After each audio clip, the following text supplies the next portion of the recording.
So Apple was a buy the rumor, sell the news type of event. Anytime they launch some $3,500 face goggles and it flops, typically you're gonna get a buy the rumor, sell the news type of event. That's the very thing we try and cover here on Bitcoin Advisors channel. 3 weeks ago, we identified a setup where Bitcoin put in 3 drives of hidden bearish divergence, and we called the top at about 28, looking for a move down to 25,000, and that target is about to get hit. Additionally, you have several drives of hidden bearish divergence as price is making higher highs and RSI is making lower highs.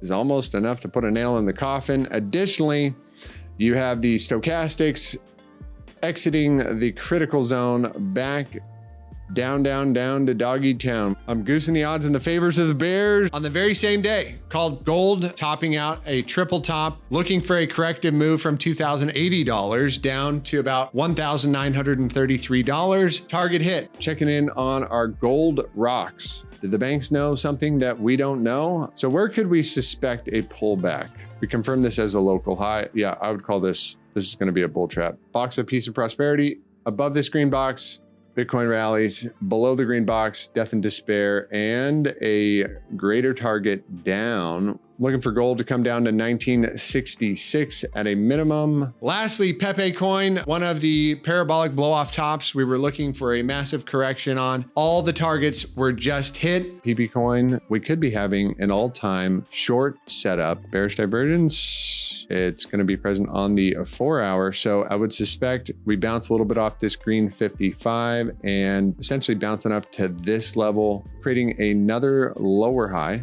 printing many drives of bearish divergence, death and despair, peace and prosperity. Here you go. As long as we're below this box, PP is going to be having a downside party. So yes, Apple was a buy the rumor, sell the news event. We identified at $30,000 Bitcoin that the price was likely going to come down to 25,000. Here we are at 25.5. Close enough is close enough. Remember, technical analysis is not an exact science, it's more of an art form. If you want to find out more up-to-date information on how to trade Bitcoin, how to take a market long, market short position, jump on our YouTube channel. Join us every day for an in-depth analysis of Bitcoin. Hope to see you there soon. Take care.